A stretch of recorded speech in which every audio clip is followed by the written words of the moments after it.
नमस्कार दोस्तों। आज मैं आप लोगों के लिए एक बहुत ही इंटरेस्टिंग वीडियो लेकर आया हूँ। पिछले लगातार 2-3 वीडियो से हम लोगों ने ग्राइंडिंग एंगल के बारे में पढ़ा था, टंगस्टन इलेक्ट्रोड के ग्राइंडिंग एंगल के बारे में, उसके थंब रूल के बारे में कि अगर हम लोग डीसी पावर सोर्स यूज़ कर रहे हैं टिक वेल्डिंग में तो उस टाइम में टंगस्टन इलेक्ट्रोड को ग्राइंड करने के लिए कौन सा थंब रूल लगेगा। अगर हम लोग एसी यूज़ कर रहे हैं तो उस टाइम में टंगस्टन इलेक्ट्रोड को ग्राइंड करने के लिए किस प्रकार के थंब रूल लगेंगे, उसका ग्राउंडेड पॉइंट लेंथ कितना होगा अगर डायमीटर वेरी कर रहा है तो इस तरह के कई हम लोगों ने चीज़ें पढ़ा था लास्ट 2-3 वीडियो में। लेकिन इस वीडियो में हम लोग टेक्निक पढ़ेंगे कि उसको सही तरीक़ा से ग्राइंडिंग मशीन पे ग्राइंड कैसे करेंगे, ये टेक्निक पढ़ेंगे दोस्तों। तो सबसे पहले उसका हम लोग कुछ थियरी पढ़ लेते हैं, उसके बाद इसको हम लोग जानेंगे प्रैक्टिकली तरीक़ा से। हमने आपके लिए कुछ टेक्निक लगाया है, उसी टेक्निक से हम लोग जानेंगे और समझने की कोशिश करेंगे दोस्तों।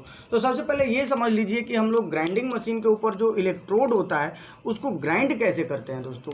तो सबसे पहले ये आपको मैं बता दूं कि जो इलेक्ट्रोड होता है दोस्तों, वो जब हम लोग नया नया मार्केट से लाते हैं तो उसका जो पॉइंट्स होता है कुछ इस तरह से फ्लैट होता है दोस्तों।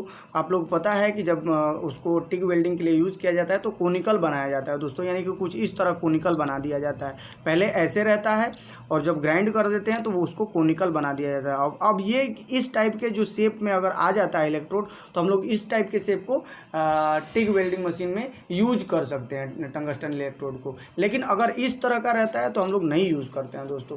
ठीक है, मैं पहले इसको बता दिया हूँ कि क्यों नहीं करते हैं, ये भी मैं बता दिया हूँ।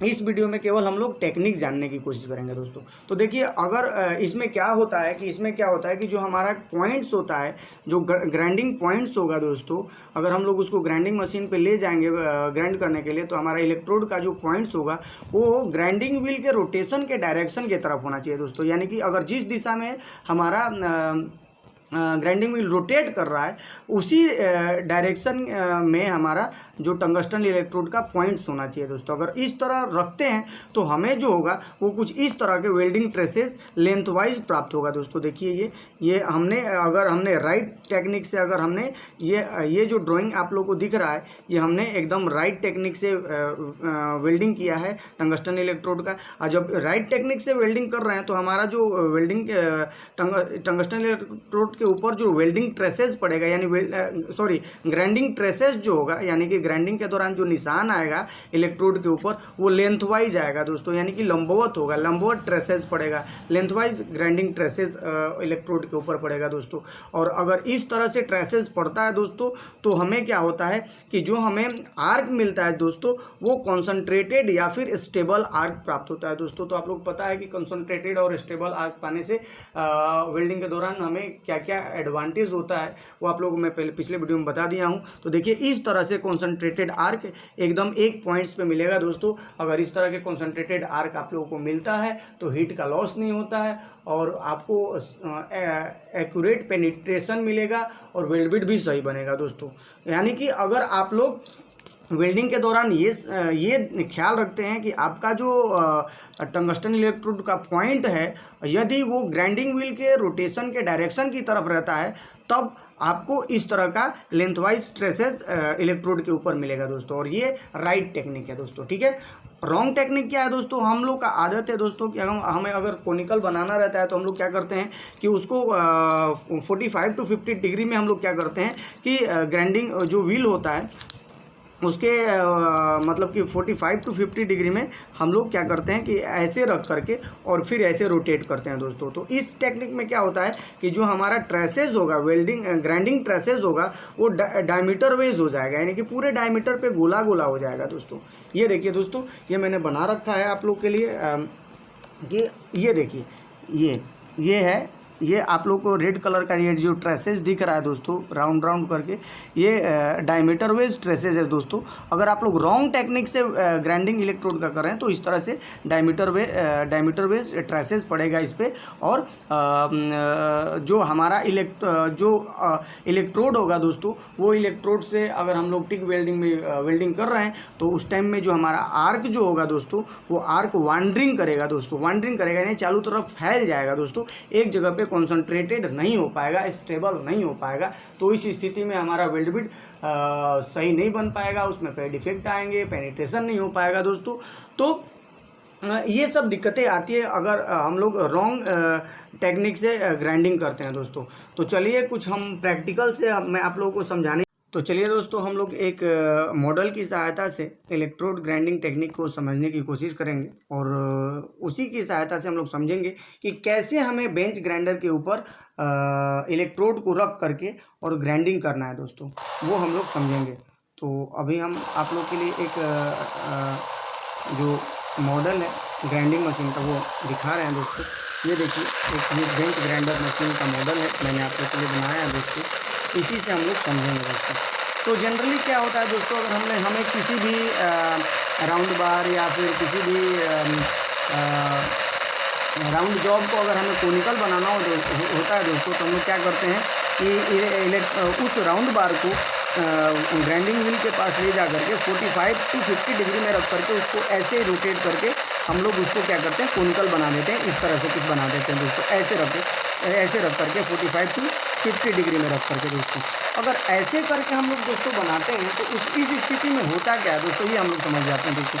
अगर 45 to 50 डिग्री में रख करके हम लोग ग्राइंडिंग करते हैं, उस स्थिति में जो ग्राइंडिंग ट्रेसेज हैं दोस्तों, ग्राइंडिंग का जो निशान है इलेक्ट्रोड के ऊपर या फिर जॉब के ऊपर, वो डायमीटर वाइज पड़ेगा दोस्तों, ऐसे पड़ेगा, ऐसे पूरे डायमीटर पे पड़ेगा दोस्तों। देखिए मैं आपको धीरे धीरे घुमा के दिखा रहा हूँ, पूरा डायमीटर पे ये ट्रेसेज है। ये रेड कलर का मैंने जो दिखा रखा है ये ट्रेसेज है ग्राइंडिंग का।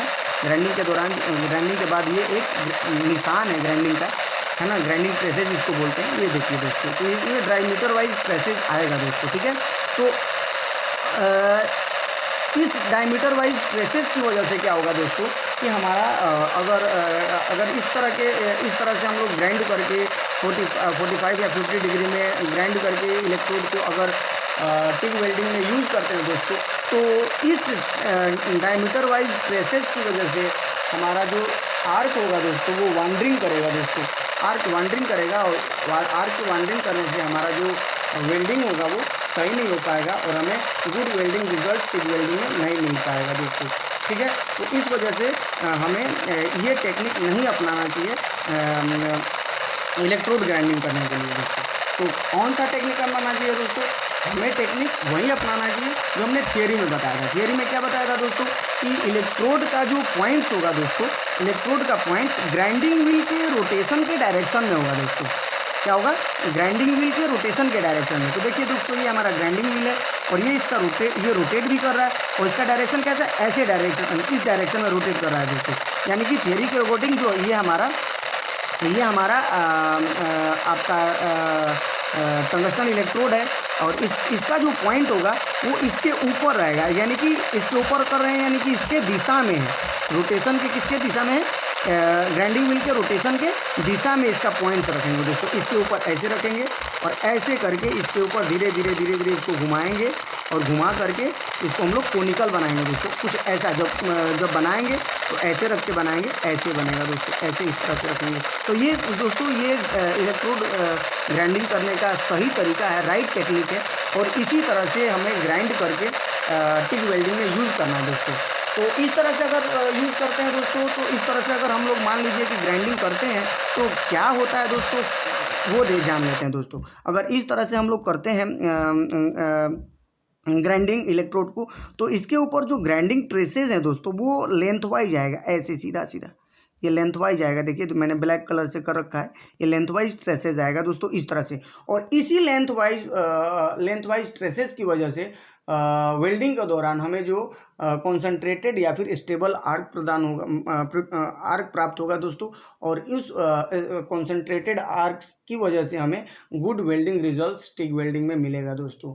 तो हमें अगर टिग वेल्डिंग में गुड रिजल्ट पाना हो, एक्सीलेंट रिजल्ट पाना हो दोस्तों, तो हमें सही तरीक़ा से इलेक्ट्रोड को ग्राइंड करना पड़ेगा दोस्तों, सही टेक्निक से उसके पॉइंट्स को कोनिकल बनाना पड़ेगा दोस्तों। और वो पॉइंट्स सही तरीका क्या है दोस्तों, वो सही तरीका ये है कि इलेक्ट्रोड का जो पॉइंट्स होगा दोस्तों वो ग्राइंडिंग व्हील के रोटेशन के डायरेक्शन में ही लगा करके ग्राइंड करना होगा दोस्तों। यानी कि अगर इस तरह से ये घूम रहा है दोस्तों, अगर ये ऐसे घूम रहा है तो इसी दिशा में इसको ऐसे रखेंगे और इसी के ऊपर रख करके हम इसको ऐसे घुमा करके और इसको ग्राइंड करेंगे दोस्तों। इस तरह से ग्राइंड करते हैं तो हमें क्या मिलता है, लेंथ वाइज ट्रेसेस मिलता है, और इस लेंथ वाइज ट्रेसेस से हमें कॉन्सनट्रेटेड या फिर स्टेबल आर्क प्राप्त होता है दोस्तों। अगर हम इसको 45 टू 50 डिग्री में रख करके ऐसे अगर ग्राइंड करके कोनिकल करते हैं दोस्तों टंगस्टन इलेक्ट्रोड को, उस स्थिति में क्या होता है,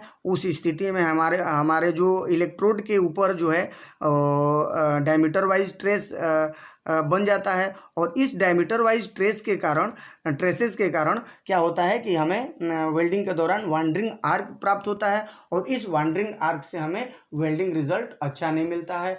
इस वांडरिंग आर्क की वजह से हमें हीट एक जगह पे नहीं मिल पाता है, और हीट एक पॉइंट पे नहीं मिलने से क्या होता है कि अब सही पेनिट्रेशन नहीं मिल पाता है। तो ये चीज़ें हमें ध्यान देना है दोस्तों। तो ये तो रहा, हम लोग एक मॉडल की सहायता से समझें दोस्तों। लॉकडाउन ख़त्म होगा फिर चलेंगे हम लोग, तो लैब में ग्राइंडिंग मशीन पे भी हम लोग करके देख लेंगे। फ़िलहाल अभी आप लोग इसी से समझिए और पढ़िए। तब तक के लिए धन्यवाद।